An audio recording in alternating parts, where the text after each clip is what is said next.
Hey everyone, greasy hair again, but I'm planning on washing it tonight so that I look presentable tomorrow. So the plan is for noon or 1 p.m. tomorrow to do the live Q&A, and I'm going to try to get together a couple more friends from Facebook to come along, because I'm pretty sure that I'm not going to have the biggest amount of viewers, and I want people to be shooting questions at me. I might even get together a little questionnaire, one of those little, tell us about you, little fill out things that you find on Facebook and stuff, so that I have questions to answer. I'm also thinking of using my iPad instead of my PC, because it seems that my voice is extremely quiet on the PC, but it comes out louder on the iPad, so I think I'll use the iPad. I'm using a new iPad stand. This one is actually designed to be used with iPads, and it seems a little sturdier than the one that I had before. We'll see how it goes. But I'm excited about this. I've wanted to do it for a long time, but my channel grew very slowly. Again, I never expected to become one of those big channels. I'm still not expecting to, but I wanted to show my appreciation for the people who've been here, who've been watching, who've been coming through these different life situations with me. So that's my plan for tomorrow. I also wanted to quickly go over what's happened to me this week. So this week I had a couple of appointments. One of them is with my primary care physician, and we're talking about my weight, because I have in fact gained weight while trying to eat better while getting exercise. So I'm being referred to an endocrinologist. Part of it is my weight, but part of it is the other hormonal issues I have, because I didn't have a period at all for about 4 years. And let's see. Whoops. First of all, I've had multiple miscarriages. Mid-term miscarriages. That usually shows a reproductive issue. And then I didn't have a period for several years. Literal years. Then in October of this year, I randomly started my period on the 7th of October, and it went on until the 9th. Then it went away for a while. Then on the 20th, it came back, and it stayed until the 23rd. Then nothing again throughout November until the 26th, and it ended on the 29th. So I went from having no period at all for literally years to having 3 periods within a 2-month time span. That's concerning. There's also other things like my leg hair. I used to shave all the way up my thighs, but now my hair stops growing right around here. It's also a lot thinner than it used to be. So I don't shave. I stopped shaving. I have an issue with my follicles where whenever I shave, it just turns into a massive amount of ingrown hairs. It's itchy, it's painful. I end up picking at it. I scar up my legs. It's bad. Going without shaving is a lot better for me. I've stopped shaving everywhere, and I really don't have the same issues with razor burn and ingrown hairs that I used to. But because I'm not shaving, I can tell by looking that the hair is thinner. It doesn't grow in the same places it used to. There's no hair left on my thighs. And when it comes to nipple hair, I'm still having to pluck out nipple hairs on the right boobie, but nothing grows on the left. And yeah, TMI, I get it, I know. But this is part of my medical process, figuring out what's going on. So I'm going to take what I just said there about the hair growth, and I'm going to be telling the endocrinologist about that. I also had a friend who told me to look into VSG, a vertical sleeve gastrectomy, which is like a lap band but better. It's a little less invasive and it could be helpful for me. Until then, I'm actually using a tracker app on my phone. I'm using MyFitnessPal. So by looking at my diary here, I'm going to go back to the day I started using this. And that's Friday, November 30th. On that day, I ate very little. I was not hungry that day. I had a goal of 1,610 calories to eat, and I only ate about 567 calories. So that's showing under eating, and that can be a hint as to what my problem is. Because if I'm under eating yet I'm gaining weight, there's something wrong. Saturday, December 1st, from my 1,610 calorie goal, I had 364 calories remaining that I could have eaten that day. For Sunday, December 2nd, I had 512 calories remaining that I could have eaten. I also had exercise that day. Monday, December 3rd, I had 208 remaining calories I could have eaten. Tuesday, December 4th, I had 233 calories remaining. Wednesday, December 5th, I had 105 calories remaining, so I ate better on that day. That's good. Yesterday, I exercised, so adding in the exercise, I had 572 calories remaining I could have eaten. So it's obvious that I am eating around what I'm supposed to eat, or even less. And it's good for me to track this. And I like MyFitnessTracker because, yes, it puts focus on calories, but another thing it does is when you're inputting the food you're eating, it will tell you things like, this food is high in sodium, this food is low in saturated fats, etc. And it even congratulates me if I hit my protein goal. And that's really good because calories are only part of the equation. You need to look at your nutritional balance. So I'm glad I'm using this. It will be helpful when I see the endocrinologist to be able to show what my eating patterns are like, the types of food I eat, how much, what times a day. I'm trying to get myself to eat after waking up in the morning. And that's not easy for me. I've never been in the habit of doing that. What I have been in the habit of doing is a starve and binge cycle, where I really don't eat at all during the day, and then nighttime comes around and I just eat and I eat and I eat. And I have the feeling that that's part of where my weight problem is coming from. If I could eat small meals throughout the day instead, I might see some weight loss. However, one thing that I think is very important to mention is, of course, I've suffered and struggled with eating disorders in my life.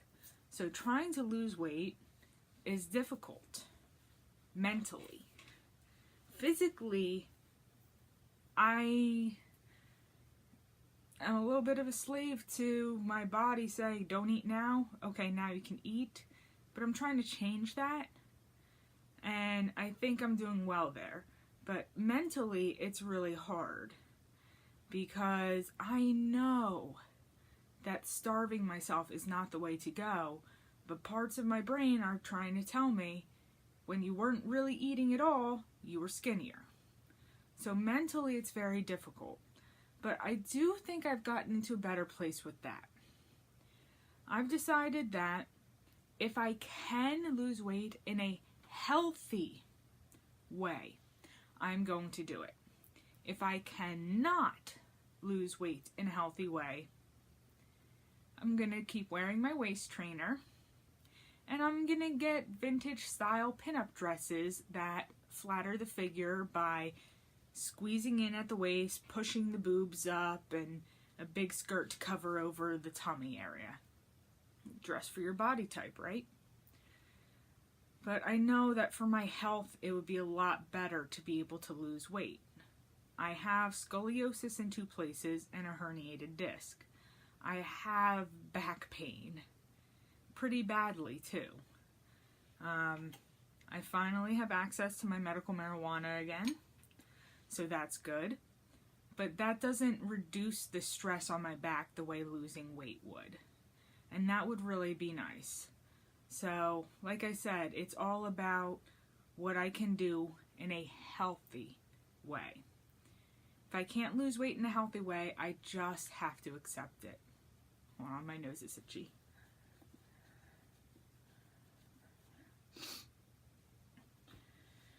So, other than that, I also had a neurologist appointment, but that went a little bit sideways. My neurologist, my neurogeneticist, is retiring, so I have to see a new one. And I misunderstood the letter they sent me. I thought that my appointment was still set for the same date and time. It would just be with a different person. That's not what it meant. So when I showed up, they didn't have an appointment scheduled for me. And I had to reschedule. And that's not going to be until March. So that's frustrating, but it was the best I could do, because the thing I'm seeing this person about isn't actually about the neurology. It's not actually about my neuropathy. It's about genetic testing. We're trying to get my DNA looked at, get my genome sequence, and I've been working on this for a while. I just want it to be done and over with already. I feel like I've been talking about this for a year. So I have to wait several more months again. And that's really frustrating. But it's who I had to see. I had to see someone who works with genetics. Because the base theory is that there's a reason I have all these different issues. There's a reason I've dealt with fibromyalgia, irritable bowel syndrome, chronic active gastritis, neuropathy, why I've had these seizure symptoms, the vertigo symptoms. There's got to be a reason for these things. So we're trying to find a root cause. Something that influences all these other disorders to happen. Because it makes a lot more sense for all of these different disorders to have one root cause that is making me have these multiple issues, rather than just me having multiple issues for no real reason. So that's why we're really looking at what's the root cause? What's the common denominator in all of this?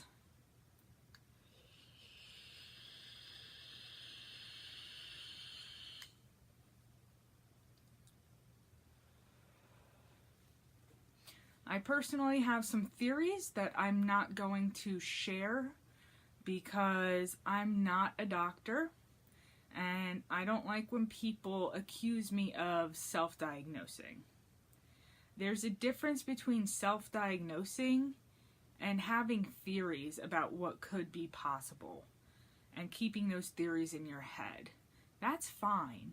It is okay to wonder about your health. It is okay to look into your own symptoms. It's not okay to self-diagnose. The doctors exist for a reason.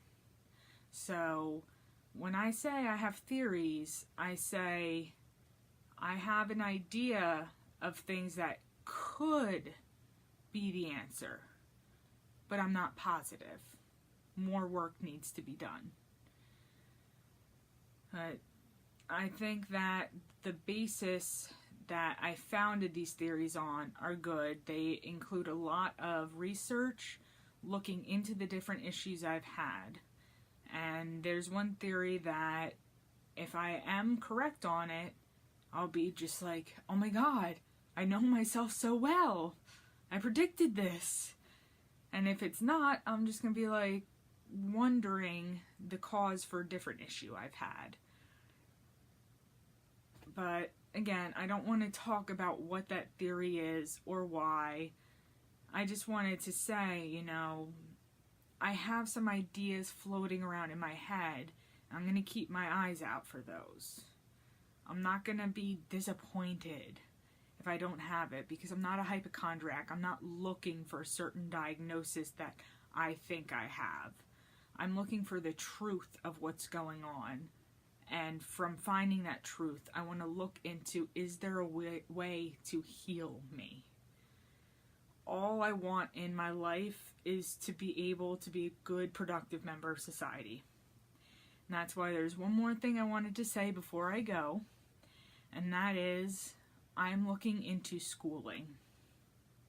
I tried to look into getting a part-time seasonal job during the holidays, but I'm not getting any bites on that. So I'm going to start looking into schooling instead, and what I'm going to look into is phlebotomy, which is blood drawing, because I have no problem with blood, I have no problem with needles, and I like the medical world. My thinking is that with phlebotomy, I can do just a few-month course and start working. And there's a LabCorp building near me that I could work at. No problem. So it would be very close by, it would be convenient, and the pay is good. It's about $33,000 a year, which is literally 6 times what I'm getting now. I'm only getting about $6,000 a year from disability.